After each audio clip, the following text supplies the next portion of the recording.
القاهرة الجديدة. الاسم وحده كفيل بإثارة فضولك لزيارة المكان ده، سواء قلت القاهرة الجديدة أو التجمع، فرحلتنا هتكون في واحد من أرقى وأغلى مناطق مصر حاليا. فلو كنت جديد في القناة اعمل سبسكرايب وفعل زر الجرس عشان يجيلك جديد جولاتنا ورحلاتنا أول بأول. ويلا بينا بسرعة نبدأ جولتنا ورحلتنا النهاردة.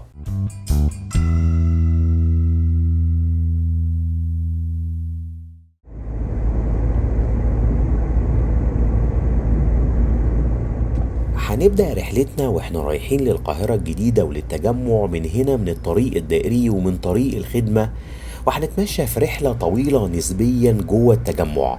عايز اقول لكم ان احنا في حد من حدود التجمع، وهو الطريق الدائري، وهو اللي ماشيين عليه دلوقتي. الكوبري اللي قدامنا وبيقطع الطريق الدائري هو كوبري عمر سليمان، وهندخل من عنده كده على بداية رحلتنا جوه التجمع.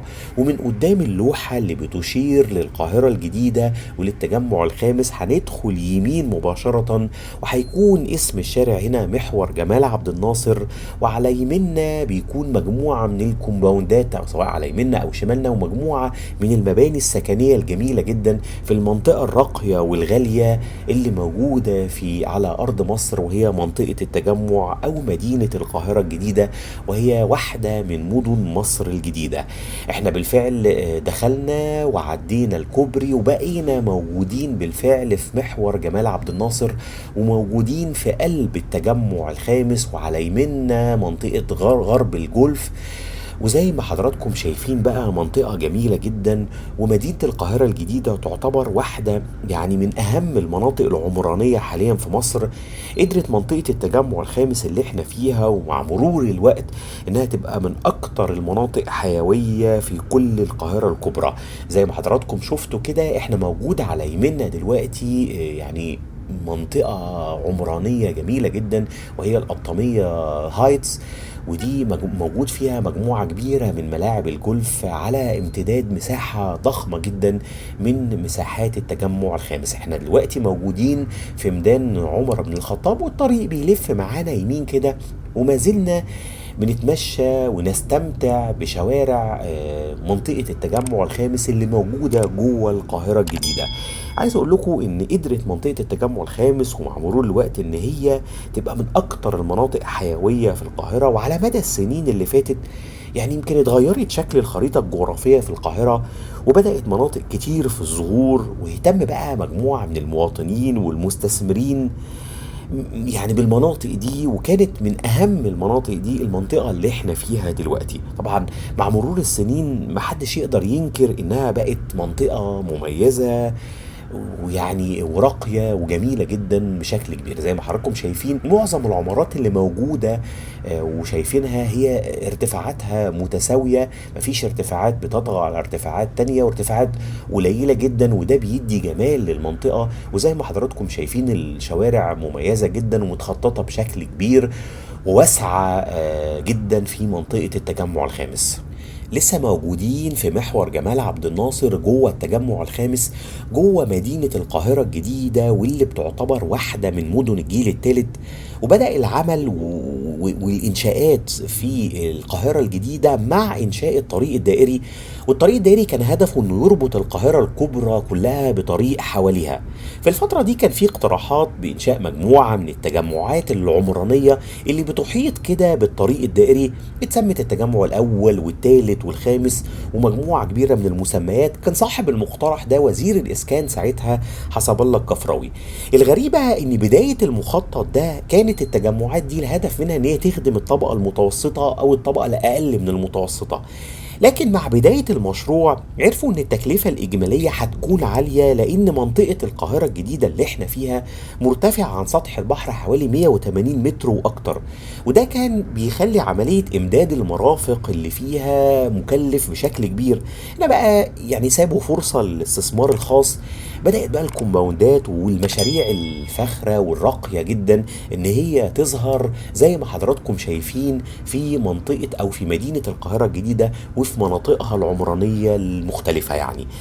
تعتبر القاهرة الجديدة، أنا عايز أقول لكم إن هي تعتبر دلوقتي امتداد للقاهرة القديمة والقاهرة الكبرى. الميزة المهمة إنها حاليا يعني تعتبر منطقة حيوية جدا بتحط بيها مدينة نصر ومصر الجديدة، وأقرب منطقة للشروق وأقرب منطقة للعاصمة الإدارية الجديدة. عايز اقول لكم انكم يعني زي ما احنا شايفين كده اتساع الشوارع وابتعاد العمارات اللي موجودة يمين وشمال عن بعضها بشكل كبير جدا. ويمكن تخيلوا ان مساحة القاهرة الجديدة مساحتها الإجمالية يمكن حوالي 70,000 فدان، مساحة يعني ضخمة بشكل كبير. احنا طبعا هنطلع على الكوبري اللي قدامنا دلوقتي، طبعا انشئت مجموعة من الكباري اللي هي بتعدي التقاطعات عشان تقلل نسبة الازدحام اللي بقى موجود في منطقة القاهرة الجديدة، اللي كانت يمكن من 20 سنة وأكتر شوية كانت المنطقة اللي احنا فيها دي عبارة عن منطقة صحراوية بشكل كامل. لكن يعني مجموعة الكباري اللي اتعملت دي واللي عدت مجموعة التقاطعات قللت نسبيا من عملية الازدحام اللي في منطقة التجمع الخامس، واللي هو بيعتبر من أشهر مناطق القاهرة الجديدة، وموجود فيه يمكن أول 5 مناطق تم إنشائها في مدينة القاهرة الجديدة.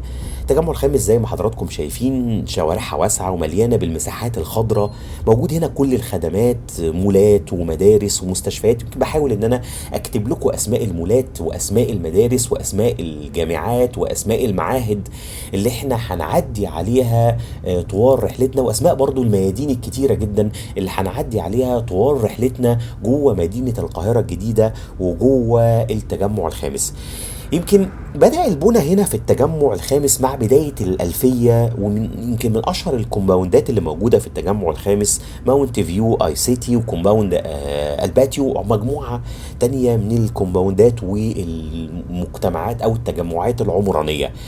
من اشهر المساجد اللي موجوده في التجمع الخامس يمكن مسجد فاطمه الشربطلي، وهنعدي عليه كمان شويه صغيرين، ومسجد الحمد وهنعدي عليه برضو، مسجد الفاروق وتقوى القلوب وحسن الشربطلي وعماد الرحمن والرضوان والاحسان. يمكن التجمع الخامس بقى اتسمى كده نسبة للأحياء الخمسة اللي كونته من الحي الأول للحي الخامس. لكن مع الوقت التجمع الخامس اتشهرت جدا، حتى ان معظم الناس بتسمي القاهرة الجديدة كلها تجمع. يعني هتلاحظ ان الناس كلها بتقولك احنا رايحين التجمع او ساكنين في التجمع، في حين ان كلمة التجمع او هي التجمع الاول والثالث والخامس هي اجزاء من مدينة القاهرة الجديدة، والاصل ان انت ساكن بالفعل في مدينة من المدن الجديدة في مصر وهي مدينة القاهرة الجديدة. واللي يمكن انا عايز اقول لكم انه عموما في مجموعه كبيره من التجارب، وكان يمكن نهايه القاهره كانت موجوده في العباسيه، وبعدين اما اتعمل حي مصر الجديده اتسمى بالفعل بمصر الجديده على اعتبار ان هو امتداد لمدينه القاهره، واتسمت مصر الجديده. نفس القصه هنا، القاهرة الجديدة تعتبر امتداد للقاهرة القديمة، وبالتالي هي من المناطق الجميلة جدا والممتدة والواسعة، واللي زي ما حضراتكم شايفين كده العمارات فيها ارتفاعاتها قليلة ومميزة بشكل كبير. دخلنا كده بقى من محور جمال عبد الناصر لمحور طلعت حرب، وهنعمل يوتيرن وهنكمل طريقنا جوه اعماق التجمع الخامس. كان حاليا القاهرة الجديدة فيها مناطق مشهورة جدا، والمناطق دي يعني كاملة المرافق والخدمات زي حي النرجس، حي اللوتس، حي الاندلس، ويمكن فيه كمان حي مشهور اسمه المستثمرين الجنوبية والشمالية، وكمان في حي جنوب الأكاديمية، ومجموعة ضخمة جدا من الأحياء ومجموعة ضخمة جدا من الشوارع، واللي يمكن أشهرهم شارع التسعين الشمالي والجنوبي. وشارع التسعين الجنوبي هو اللي هننهي عنده رحلتنا النهاردة. يمكن موقع التجمع الجغرافي مميز جدا، تقدر توصل هنا للتجمع من طرق كتير جدا، زي الطريق الدائري اللي بدأنا منه رحلتنا، والطريق الدائري الأوسطي، وطريق القاهرة العين السخنة، وطريق السويس. من اشهر شوارع التجمع زي ما قلت لكم هو شارع التسعين الشمالي وشارع التسعين الجنوبي. ورغم الشكل الجميل والشوارع الرائعة والسكن يعني الراقي جدا في منطقة التجمع، ففي برضه عيوب للسكن هنا، في انك بعيد عن اهم الاماكن الحيويه في القاهره نفسها. لو كان عندك شغل في التجمع بصفه دايمه هتعاني شويه في الوصول لهنا عن طريق المواصلات العامه، لانك هتاخد وقت طويل جدا، لانك هتمر على مناطق كتيره في طريقك. كمان تكلفه السكن هنا مرتفعه بشكل كبير، وتكلفه المعيشه كمان مرتفعه. ومن العيوب كمان انك مع الوقت بقت التجمع زحمة بشكل كبير، بقت المولات التجارية كمان زحمة رغم كثرة المولات دي، لأنها من الاختيارات الأساسية للفسحة وللخروج هنا. يمكن من أفضل أحياء التجمع الخامس حي النرجس والشويفات والأندلس وغرب أرابيلا ومنطقة الجامعة الأمريكية وبيت الوطن ومنطقة المستثمرين الجنوبية. زي ما حضراتكم شايفين احنا بنعدي على عدد كبير جدا من الميادين خلال رحلتنا النهارده اللي موجوده في التجمع الخامس، وبحاول ان انا اكتب لكم اسماء الميادين دي، واحنا كمان موجودين في مجموعه كبيره من شوارع منطقه التجمع الخامس اللي موجوده جوه مدينه القاهره الجديده. زي ما كان لينا زيارات لعدد من المدن او مدن مصر الجديدة زي مدينة 6 اكتوبر ومدينة السادات، وهيكون لنا ان شاء الله زيارات لعدد تاني من مدن مصر الجديدة. عايز اقول لكم ان مدن مصر بقى اتقسمت لاجيال، منها مدن الجيل الاول زي العاشر من رمضان واكتوبر و15 مايو والسادات وبرج العرب، وكانت في مدن من الجيل التاني زي بدر والعبور والشيخ زايد والنوبارية الجديدة. واحنا بقى في مدينة من مدن الجيل الثالث وهي القاهرة الجديدة، واللي زيها مدينة الشروق وأسيوط الجديدة وسوهاج الجديدة وقنا الجديدة وغيرهم من مدن مصر الجديدة. عايز اقول لكم ان في مصريين كتير لو سالتهم هل تعرف التجمع او رحته قبل كده هيقولوا لا، سمعت عنه لكن ما زورتوش قبل كده. ويمكن ده هدف حلقتنا، انك تتفرج على المكان بشكل موسع وتتفرج على شوارعه وتتفرج على نمط البنى هنا في التجمع وشكل العمارات وارتفاعاتها وشكل الكومباوندات المنتشره هنا في التجمع. زي ما حضراتكم شايفين المدينه اللي كانت صحراء من 20 سنه او اكتر دلوقتي بقت من افضل الاماكن المنظمه في القاهره، فيها مشروعات الإسكان الفاخر والفيلات والكومباوندات واللي مليانة مساحات خضراء، وفيها برضو بعض يعني مشاريع الإسكان الاجتماعي بيسكن هنا عدد من الوزراء ورجال الأعمال. ويعني لو حبينا نتكلم عن الاستثمار العقاري ففعلا مع الوقت التجمع يعني تعتبر من افضل المناطق في مصر للاستثمار العقاري. سعر الشقق والاراضي هنا يمكن بيرتفع بشكل اكبر من مناطق تانية في القاهرة وفي الجيزة وفي اقصر وقت ممكن. القاهرة الجديدة هي محصورة ما بين الطريق الدائري من ناحية وطريق السويس من ناحية تانية وطريق العين السخنة من ناحية والطريق الدائري الأوسطي من ناحية أخيرة. تعتبر دلوقتي القاهرة الجديدة يعني هي البوابة للعبور للعاصمة الإدارية الجديدة، وعشان كده الدولة اهتمت أكتر بالطرق والمواصلات والشوارع وكل يعني وسائل المواصلات اللي بتروحها. بيمر من هنا خط المونوريل اللي رايح للعاصمة الإدارية الجديدة، كمان بيمر من القاهرة الجديدة خط مترو الأنفاق الرابع. احنا موجودين دلوقتي في ميدان البغدادي جوه التجمع وجوه مدينة القاهرة الجديدة. عايز اقول لكم انه كمان اتعملت مجموعة من الكباري والمحاور الجديدة للوصول للقاهرة الجديدة. ما زلنا بنتمشى جوه شوارع التجمع وجوه مدينة القاهرة الجديدة، وعايز اقول لكم ان يعني على يمنا دلوقتي اهو مركز النسايم الطبي، واحنا موجودين في شارع رقم 79 جوه مدينة القاهرة الجديدة. عايز اقول لكم ان حكايه التجمع والقاهره الجديده بدات سنه 1976 لما المخططين والمهندسين اكتشفوا ان القاهره ما فيهاش طريق دائري على عكس معظم عواصم العالم. ساعتها اقترح المهندس عثمان احمد عثمان انشاء طريق دائري حوالين القاهره، لانهم كانوا متوقعين ان الناس هيوصلوا ل 20 مليون نسمه سنه 2000، وفي الوقت ده القاهره كان فيها بس 3 مليون نسمه، وده هيخلي فيه ضغط كبير جدا على القاهره من باقي المحافظات. كانوا بقى عايزين يتجنبوا ان اللي جاي من محافظة ورايح لمحافظة تانية ما يدخلش القاهرة او يخترق العاصمة عشان ما تبقاش زحمة بشكل كبير. يعني مثلا لو واحد جاي من السويس او جاي من الاسماعيلية ورايح على اسكندرية كان في الاغلب بيروح على مدينة القاهرة وبعدين بيمشي مثلا في شارع الهرم او شارع فيصل عشان يوصل لميدان الرماية ومنه ياخد الطريق الصحراوي، او كان بيروح عند شبرا الخيمة كده وبياخد الطريق الزراعي عشان يوصل لاسكندرية. لكن كان الهدف من انشاء بقى الطريق الدائري انه ما يدخلش بالفعل العاصمة، ويروح مباشرة كده على الطريق الصحراوي أو الزراعي ويستخدم الطريق الدائري. بدأ يبقى فيه تفكير إنه تتعمل تجمعات سكنية في المنطقة المحيطة، ومن ضمن التجمعات دي هي مدينة القاهرة الجديدة أو منطقة التجمع، واللي احنا موجودين فيها دلوقتي، واحنا موجودين في ميدان الحمد. وعلى يميننا دلوقتي مسجد الحمد، وبعد المسجد مباشرة هتلاقوا مول من المولات الموجودة أو المشهورة في التجمع هنا، وهي مول سيلفر ستار مول. وزي ما حضراتكم شايفين يعني يمكن هي منطقة فيها عدد كبير من المولات التجارية. في كايرو فيستفال سيتي من المولات المشهورة جدا في منطقة التجمع. موجود هنا في التجمع طبعا يعني استاد من الاستادات المشهورة جدا في مصر، وهو استاد 30 يونيو أو استاد الدفاع الجوي.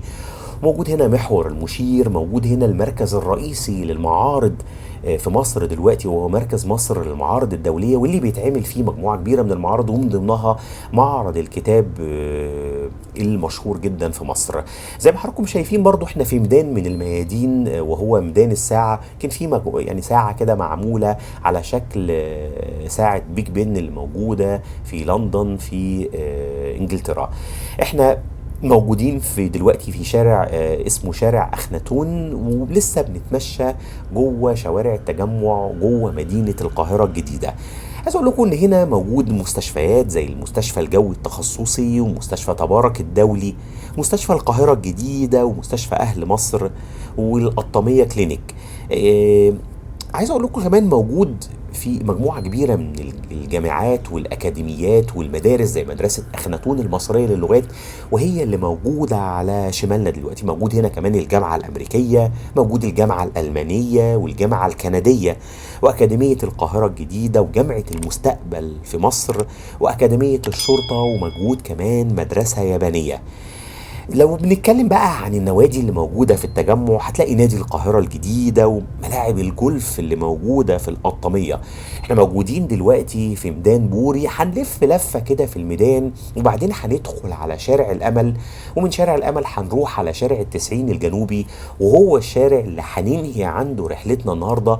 وان شاء الله هيكون لينا عدد كبير من الرحلات جوه التجمع وجوه مدينة القاهرة الجديدة، لانها مدينة كبيرة جدا زي ما قلت لكم من شوية صغيرين. وهناخدها كده على مجموعة من الحلقات المتباعدة، بحيث ان احنا نتفرج على معظم اجزاء ومعظم مناطق القاهرة الجديدة، وناخد فكرة عامة عنها ونستمتع بجمال وروعة مصر. نرجع تاني للنوادي اللي موجودة هنا. في نادي القطامية، ونادي الطيران، نادي الزهور، نادي بلاتينيوم، ونادي كود، ولايف سبورت، وكمان في فرع النادي وادي دجلة موجود في القاهرة الجديدة. احنا عايز اقول لكم ان درجة الحرارة في القاهرة الجديدة وفي التجمع يعني اقل من درجات الحرارة في مناطق تانية، سواء كانت في القاهرة او الجيزة او في بعض المحافظات. وده بسبب ويمكن بالسبب اللي انا قلت لكم عليه في بداية الحلقة، وهو ارتفاعها عن سطح البحر باكثر من 180 متر. قلت لكم ان في استاد 30 يونيو، قلت لكم على مركز مصر للمعارض الدولية، ويمكن من اجمل الاماكن للخروج في التجمع الخامس برضو قلت لكم عليه، وهو كايرو فيستفال سيتي. كمان في داون تاون مول، ونادي الزهور زي ما قلت لكم، وحديقه الاسره. كمان في مولات زي امريكانا بلازا، وفي كيدزانيا برضو من الاماكن الجميله جدا اللي انصحكم انكم تاخدوا ولادكم وتروحوا المكان الجميل ده. هو يعني هتستمتع فيه جدا، مش هحكي لكم عنه، هسيبكم تروحوا وتزوروه، وهو موجود كده جنب او في نفس الحيز اللي موجود فيه كايرو فيستفال سيتي او في المنطقه دي. هتقدروا او ولادكم هيستمتعوا جدا بالخروجه دي. في كمان نيو كايرو بارك، وكونكورد بلازا، ومول 7 ستارز مول. احنا بالفعل كده قربنا نخلص شارع الامل، وطالعين بقى على شارع من اشهر شوارع التجمع، وكلنا يمكن يمكن زرناه طبعا او معظمنا زرناه، وفي جزء مننا سمع عنه او اكيد سمعنا عنه، وهو شارع التسعين الجنوبي. وفي كمان شارع اسمه شارع التسعين الشمالي، موجود في التوسعات الكبيرة اللي بتتم في مدينة القاهرة الجديدة اللي زورناها النهارده، واللي اتمنى ان رحلتي اللي كانت جوه مدينه القاهره الجديده تكونوا اتفرجتوا على جزء بس من المدينه الجميله دي، وتكونوا استمتعتوا بالرحله دي. وعموما لو عجبك الفيديو ما تنساش تعمل سبسكرايب وتفعل زر الجرس عشان يجيلك جديد جولاتنا ورحلاتنا اول باول، وتعمل لايك للفيديو عشان ينتشر بشكل كبير. وشكرا ليكم، والسلام عليكم ورحمه الله وبركاته.